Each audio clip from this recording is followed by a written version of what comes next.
Спасител. Во студиото со вас, Славица Арсова. Добар ден и добре дојдовте. На почеток на вестите ги гледаме настаните на денот. Најмалку 2 недели судска медицина ќе проверува дали има поврзаност во неколкуто убиства во Кумановско. 25 годишникот е во притвор додека се чека одговор дали е серијски убиец. Идејата за членство во ЕУ следната година без право на глас ќе го одземе на Бугарија правото на вето, вели премиерот. Сепак уставните измени ќе останат услов. Делницата Гостивар Букојчани ќе биде готова до 2029 година. Владата нувид на забрзаните градежни активности на коридорот 8. Здраво на декларација, нездраво во реалноста. АХВ заплени 1 тон неисправна храна од продавниците кои тврдат дека продаваат здрави производи. Детски карневал во Прилеп. Ние сме весела фарма. Во лошото има секош добро, а во доброто има секош лошо. Овие вести во живо за истрагата за убиствата во Кумановско. Останете со нас, почнуваме.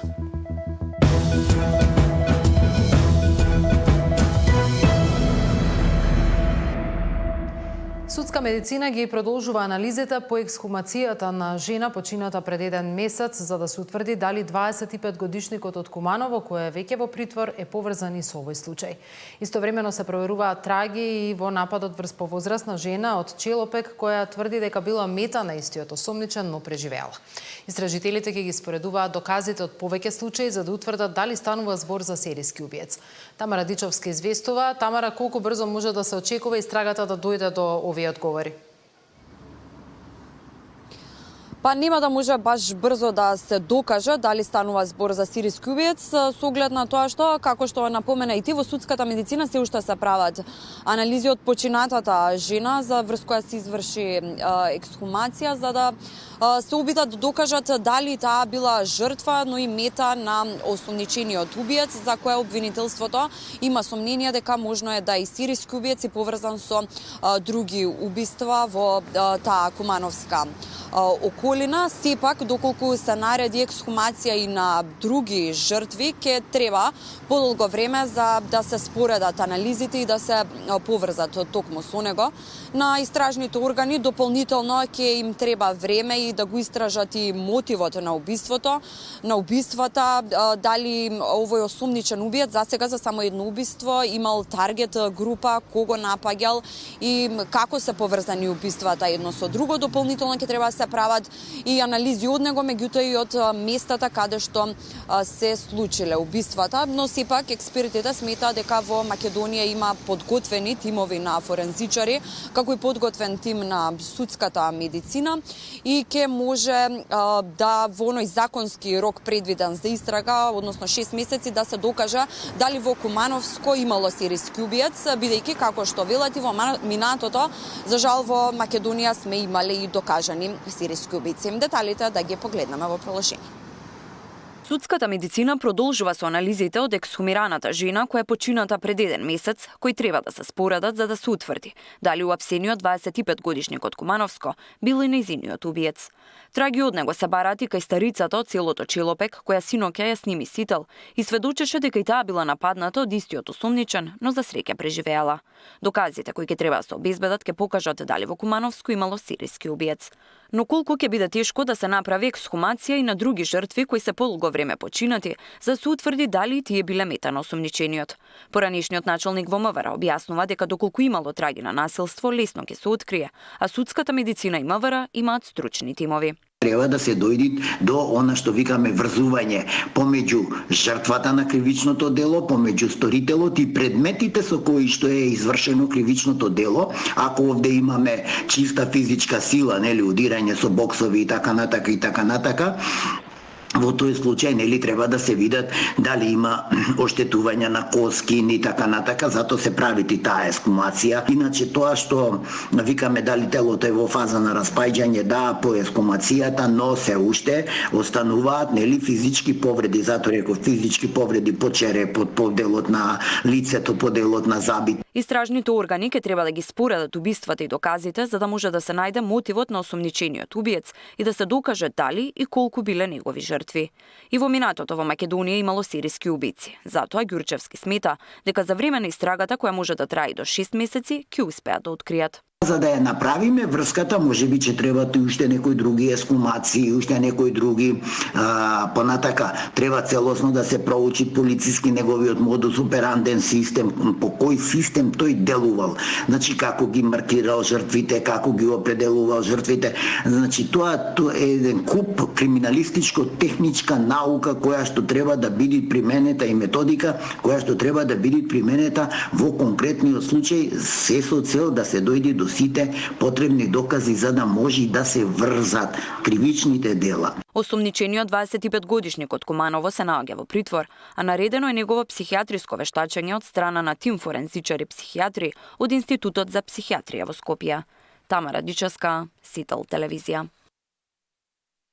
Премиерот не сака да открива детали за случајот 5 тони марихуана, но вели дека меѓу осомничените има функционери на поранешната влада. Досега истрагата е отворена за 6 лица кои во пакети декларирани како текстил пренеле дрога во Србија. Има функционери, но од претходната влада има фирма која што е сопственик на поранешен председател на СДСМ во Ново село, односно негов син. И така натаму, еве да не идеме повеќе во детали. Може би Министерството за внатрешни работи може повеќе да сподели. Јас се разбира дека имам одредени информации, но во интерес на истрагата во овој момент би се задржал на ова што можам да кажам. Идејата за членство во ЕУ следната година без право на глас ќе го одземе на Бугарија правото на вето, вели премиерот. Сепак уставните измени ќе останат услов. Делницата Гостивар Букојчани ќе биде готова до 2029 година. Владата на увид на забрзаните градежни активности на коридорот 8.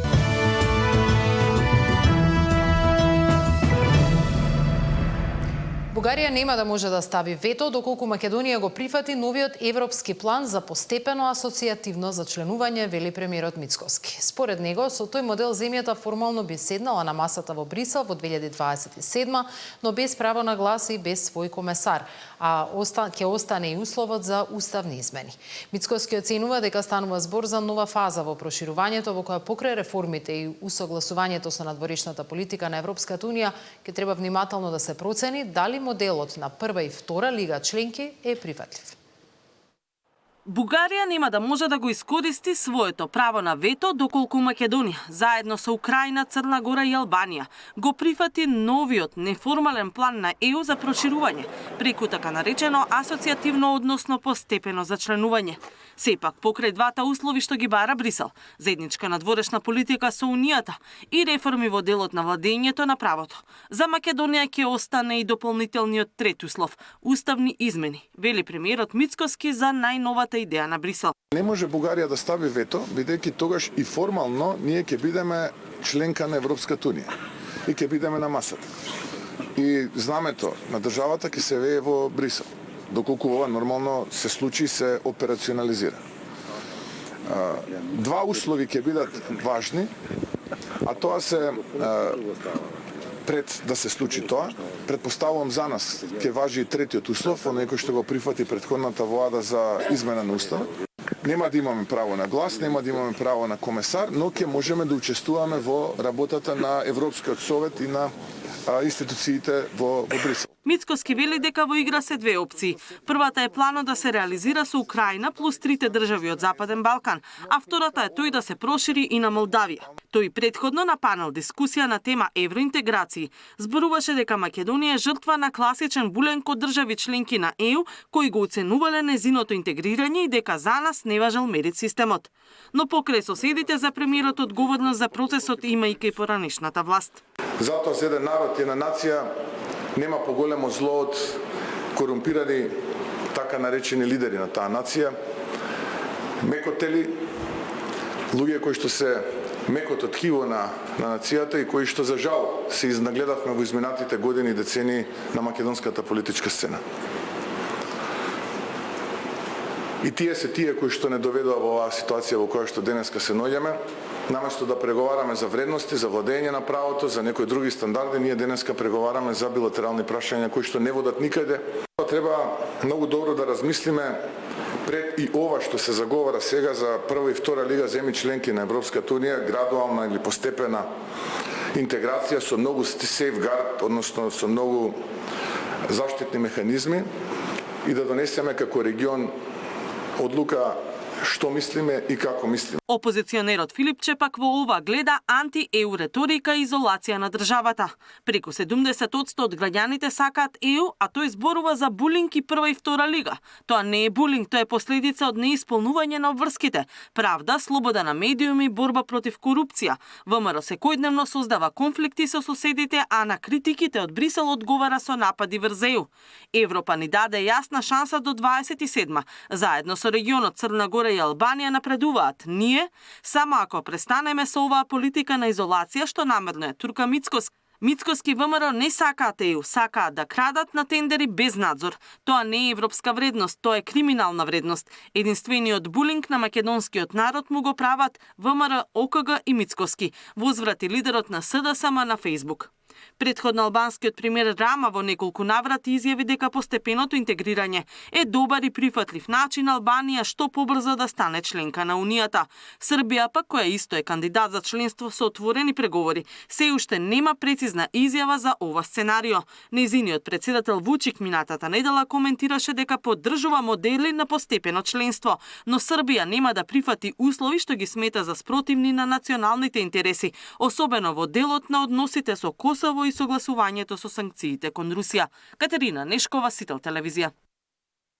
Европската Унија не треба да се проширува со држави без право на глас. Сите кандидати што ќе ги исполнат критериумите мора да добијат полноправно членство, порачаа од Меѓународната паневропска унија. Дебатата за така наречената втора или трета лига членки повторно се актуализираше во контекст на Украина и земјите од Западен Балкан, но од Паневропската унија велат дека засега нема официјален документ, туку станува збор за идеи и неформални дискусии. На конференција во Скопје беше оценето и дека членството на Македонија до 2027 година е нереално, но можно Унијата да понуди јасна гаранција за прием или пристап до Шенген зоната и единствениот пазар за земјите што ќе ги исполнат сите услови. Не е добар пристап Европската Унија да се прошири со држави без право на глас. Туку сите кандидати кои ги исполнуваат критериумите треба да имаат полноправно членство. Ова е ставот на Меѓународната паневропска унија. Прашањето за проширувањето на Унијата со вакво сценарио се актуализира за Украина, но и за кандидатите од Западен Балкан, вклучително и Македонија, кои ако станат дел од ЕУ, со спортски речник би играле во втора или трета лига. Mi ne smatramo da je dobro da postoje zemlje s različitim statusima i da se ne može kompenzirati s nekakvim regionalnim oblicima suradnje ili sa nekakvim nižim pravom određene zemlje. Svi trebaju dobiti punopravno članstvo, a određena pitanja sporna koja postoje, ona se rješavaju kako se u jednoj zajednici mogu rješavati. Председателот на Паневропската унија на Македонија вели дека дебатата за проширувањето на ЕУ со држави без право на глас тлее одамна, а сега повторно добива на значење и е придвижено поради кризата во Украина. Но според Лепавцов, се уште нема никаков документ и ништо не е официјално. Не сме на ставот дека ние треба да бидеме членови на Европската унија во втори или во трета ешелон, како сакате тоа назначете го, но јас ова џабе го зборувам кога и другата страна, да речеме Европската унија, тие досега немаат одлучено како да биде. Значи тоа се тековни дискусии, те нема ништо официјално околу тоа. Тоа се само изјави, се базира на изјави и на поедини желби на одредени центри во Европа. Значи изборуваме за нешто што не е ставено на хартија се уште. А очекуваме документи, се надевам дека и Европската комисија го најави еден документ на кој ќе биде малку подетално тоа објаснето, но еве чекаме се уште, ќе видиме, здрави Боже. Председателот пак на Европската иницијатива за стабилност смета дека е невозможно Македонија да стане дел од ЕУ во 2027. There is an opportunity and urgent need to present a proposal for enlargement that can actually work. Now, you cannot join the EU in 2027 in any meaningful way.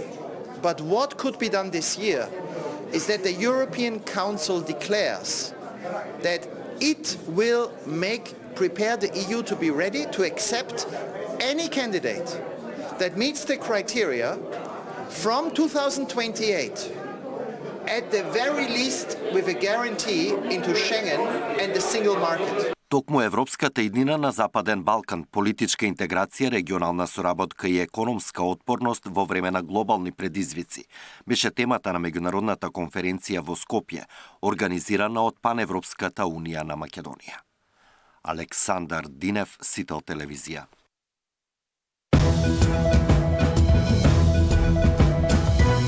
Има ли простор да се реализираат идеите за членство на земјите од Западен Балкан и Украина во ЕУ во 2027? Прва и втора лига. Дали ваквата поделеност е прифатлива за Македонија? Може ли земјава да спроведе уставни измени како дел од ваков пакет? Тема на денот во 19 со Андреј Лепавцов, дипломат и претседател на Паневропската унија во Македонија.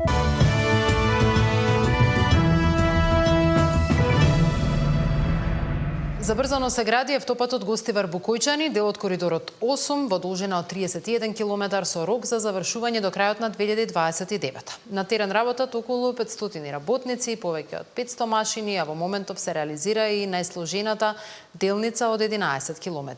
Владата оценува дека проектот има стратешко значење, ќе ја поврзе земјата од исток кон запад, ќе ја засили безбедноста како членка на НАТО и ќе донесе економски раст. Експроприацијата е завршена околу 90%. Забрзано се гради автопатот од Гостивар до Букојчани во должина од 31 км, кој треба да биде готов до крајот на 2029 година. 600 вработени и над 500 градежни машини се на терен и во моментов работат на најсложената делница, долга 11 км.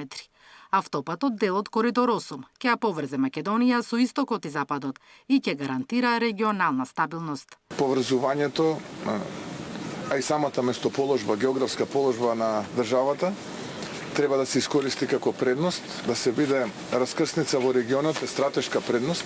Ние сме дел од НАТО алијансата и на овој начин со реализирање нови коридори се подобрува отпорноста и безбедноста во регионот, но и на јужното крило на НАТО алијансата. This project represents more than just infrastructure.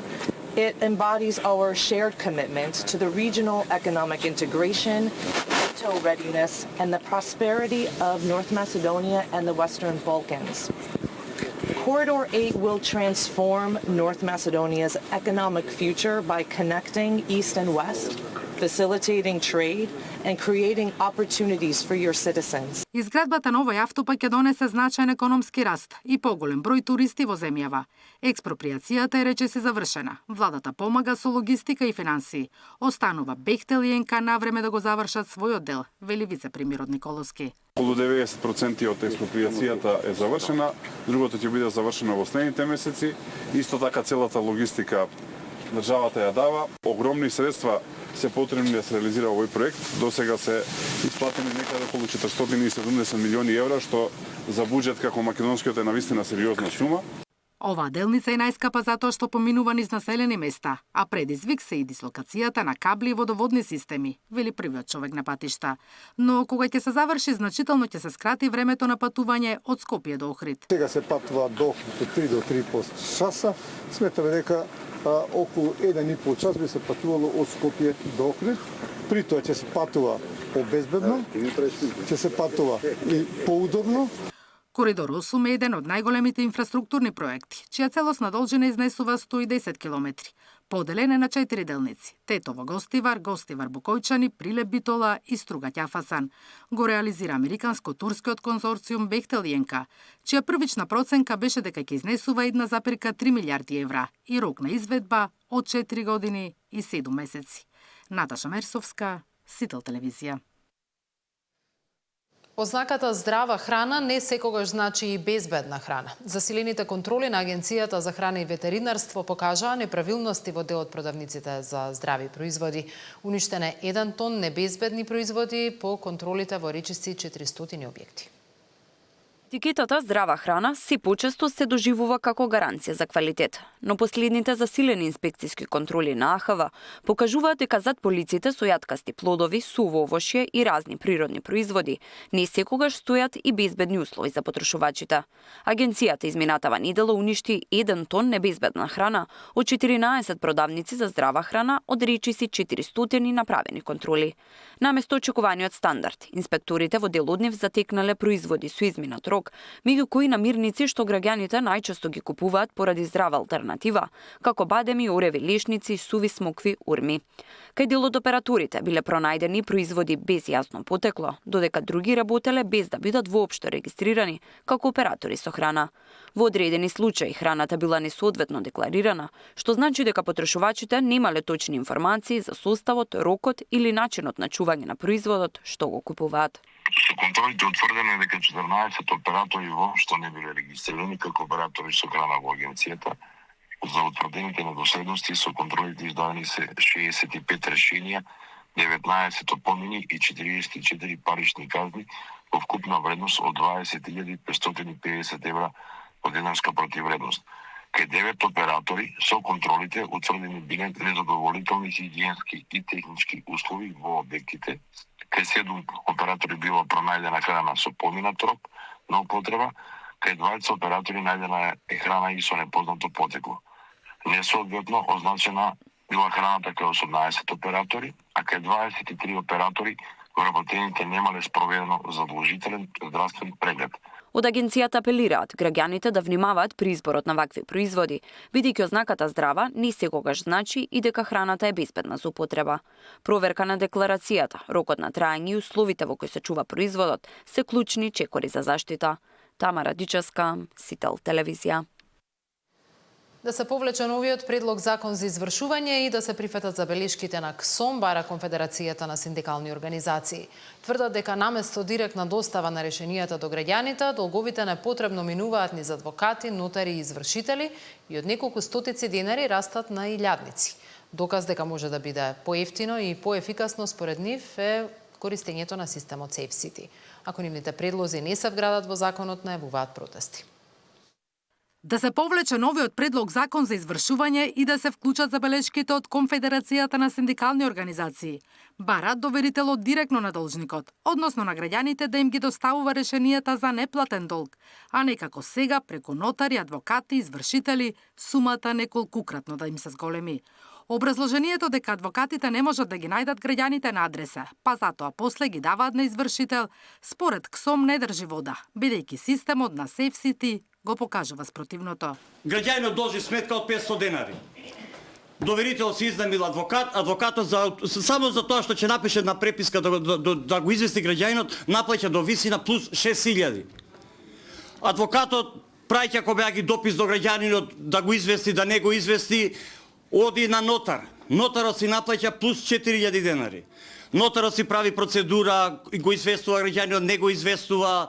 Намерно така прават, граѓаните не знаат. Нотарот повторно, кога ќе заврши процесот, оди веше на крај предметот кај извршители и се добива фантастична сума, некаде околу 15.000 денари. Во моментов има околу 300.000 предмети за извршување. Најчесто се за неплатени комунали или казни за паркинг, направени пред повеќе од 10 години. Период во кој основниот долг енормно пораснал, а со ниските примања граѓаните не можат да го платат. Затоа, ако не се вклучат забелешките од КСОМ, најавуваат протести. Наташа Мерсовска, Сител телевизија. Правосудните реформи се клучна област на која фокус става Австриската развојна агенција. Програмите за Македонија се фокусираат на социоекономскиот развој, животната средина и други теми поврзани со евроинтегративниот процес. Нина Ритоновска разговараше со Девид Мукенхубер, шеф на канцеларијата на Австриската агенција за развој. Како оценувате системот на пристап до правда во Западен Балкан?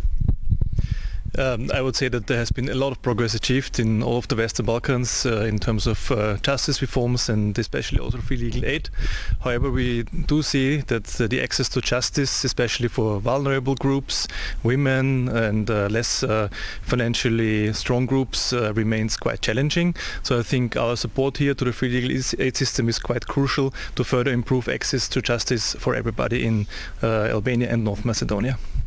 Како ангажманот на Австриската агенција за развој придонесува за одржлив правен и социјален развој во регионот, особено во однос на пристап до правда, и кои се другите приоритетни области на австриската влада во овој регион?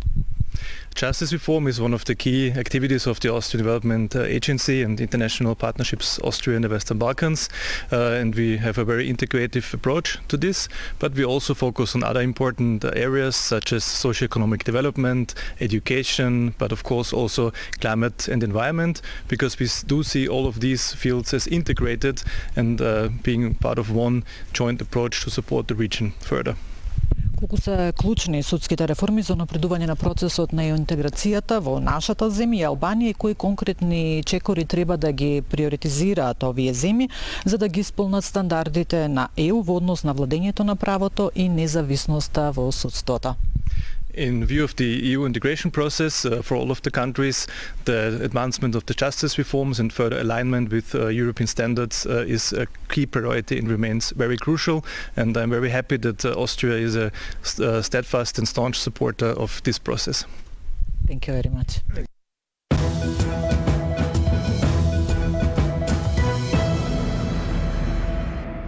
По пауза од неколку години во Прилеп повторно се одржа детскиот карневал како дел од меѓународниот карневал Прочка. Маскирани ученици, дечиња од градинките продефилираа низ чаршијата до плоштадот Методи Андонов Ченто, каде ги представија своите креативни маски и настапи. Денеска во Прилеп по пауза од неколку години повторно се возобнови така наречениот детски карневал, како дел од меѓународниот карневал Прочка. Маскираните ученици тргнаа од дворот на основното училиште Кочо Рацин, а потоа движејќи се низ Прилепската чаршија, продефилираа до плоштадот Методија Андонов Ченто, каде што ги изведоа своите точки. Преправени сме во Домнино, доаѓаме од наша иднина градинки работнички објект. Работевме месец и пол секако, интензивно, првин со изработка на маските, потоа со вежбање за настапот. Во лошото има секош добро, а во доброто има секош лошо. Колку време работевте? Работевме на недела. На недела, да. Колкава група? По 100 деца. Сите сме се на 4 одделенија. Сите по 100 деца. Од Кира Гавриловски. Група хемичари кои што идат директно од училиштето Гоце Делчев, од хемиската лабораторија, хемискиот кабинет на Гоце Делчев.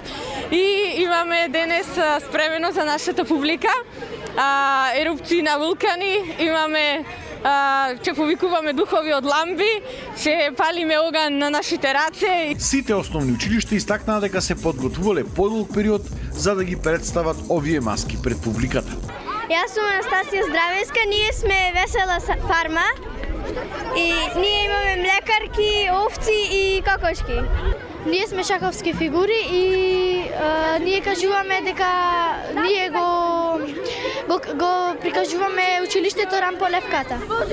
Оваа година карневалот се одбележува под мотото 100 години прилепски мечкари и 25 години карневал Прочка. Сдруженијето Прилепски мечкари е едно од најактивните, да не кажам, во градот, бидејќи тој е амбасадор на културата на град Прилеп и на Република Македонија.